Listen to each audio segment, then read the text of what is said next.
88.5 WQOX. It's time now for today's Daily Motivational Thought, the Mads Daily Motivational Thought. Today's thought on this Warrior Wednesday, this Men's Day, is find delight. You know, I talk often about the adage that says to despise not the day of small beginnings, to realize that the small things, the little things, are really what make life worth living. And sometimes we tarnish a lot of good time and a lot of good space just waiting on that big old thing. You know what I'm talking about? But I revel in the smallest of things. And I encourage you to do so as well.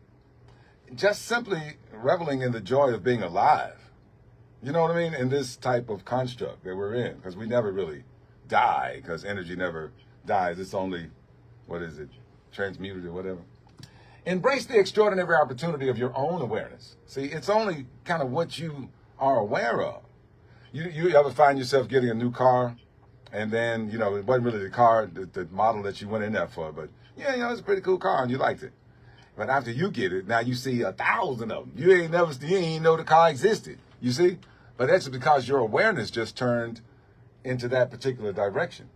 Maybe you've been at church with somebody for 2, 3, 4 years, and all of a sudden one day the light shines a certain way, and you're like, oh man, wait a minute. I've heard stories of that. People who've got married in that way.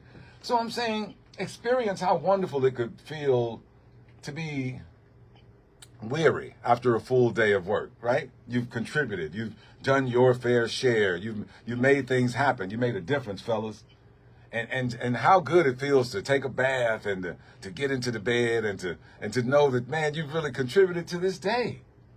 Enjoy the recurring blessing of awaking to the unique possibilities of each and every day.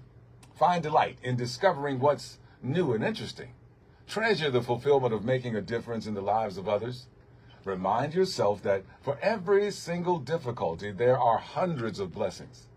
Appreciate how sweet it can be when you open your eyes to them all. Push yourself again and again into the incomparable experience of creating something valuable and original. Enrich your awareness by finding beauty in magnificent vistas or in tiny details, in the ants, in the birds, in the whisper of the wind. Yes, life has its troubles, yet even those troubles help to make the overwhelming goodness of life that much more worth living.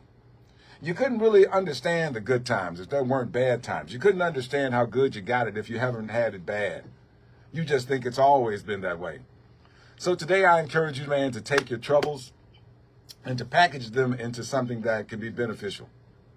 I'm not really that concerned about legacy or leaving something or that kind of thing. I want to do the work while I'm here. I want to be concerned and to be able to see people, their thought patterns open up. They can make their own opinions, but too long in our society, we've been given what to think. We've been given what to believe. We've been given our heroes. We've been given our the directions in which our lives should go. And oftentimes, in my opinion, that's incongruent to the natural process of what we're here for. But that's another story for another day. Today, I encourage you, man, to savor and enjoy the little things. Y'all remember how you got some food when you was little and you got to eat it slow, you don't get but one. You know what I'm talking about? And how you would eat around the edges and, and make it last, try to outlast your brothers and sisters. Well, that's how life is, man. You got to be able to savor every moment because tomorrow is not promised to any of us. So let's enjoy the little things and be grateful. Gratitude, man, will get you somewhere today.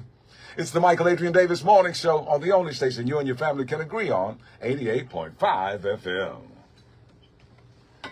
All right, y'all. Today I encourage you to be the best version of yourself that you can be. These are my old glasses, but I can read better than them. So anyway, I digress. Hopefully y'all morning's off to a great start. Hey, on the 20th in downtown Memphis, all mothers and who got daughters, and especially you girly girl daughters who like to dress up and stuff, they're having a Mommy and Me walk on Court Square, where they're giving an ode to Bridgington, but it's like with an urban flair, with like a black flair. So if you got an old prom dress, I hate to say old prom dress, but if you got a dress like that, and all you daughters might want to wear the little tutus or whatever, to come on down. They're going to have horse-drawn carriages that'll be bringing in the honorees. They're honoring 5 ladies. I don't want to try to name them all, but London Lamar is one of them. I do know that.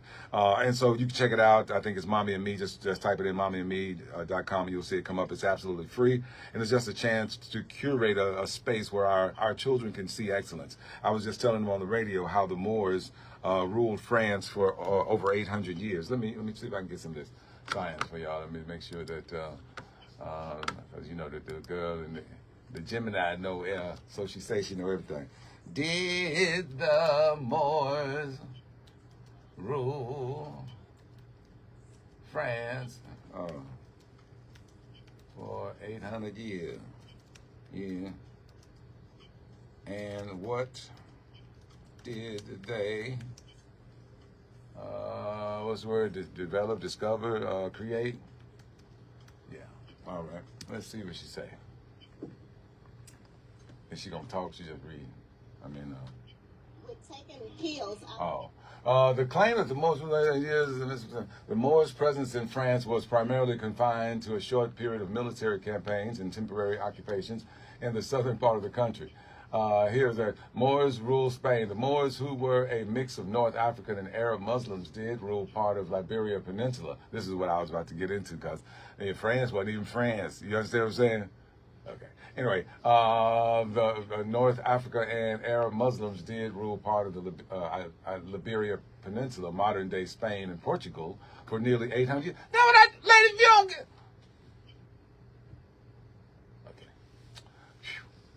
Beginning with their invasion in 711 AD, this period known as the Al-Andalus was a time of significant cultural and scientific advancement. Moorish presence in France. The Moors did cross the Pyrenees into what is now southern France, specifically the region called Septimina, in the 8th century. They captured cities like some and conducted somehow with the advanced halt, going battle or something other. Moorish contributions. While the impact of France was limited, the Moors made immense contributions during their time in Spain, which made a ripple effect through Europe. You with me? Their innovations and creations were a key part of the Islamic Golden Age and played a critical role in laying the groundwork for the European Renaissance. Science and mathematics, agriculture and cuisine, architecture. The Moors' skilled architects and influence still can be seen in landmarks like in Spain and Grenada and these places. Education and knowledge. They once told them not to be in the had the chickens in your house and the cows. It's all about technology, innovation, music, and culture. So they ain't have nothing. You understand what I'm saying?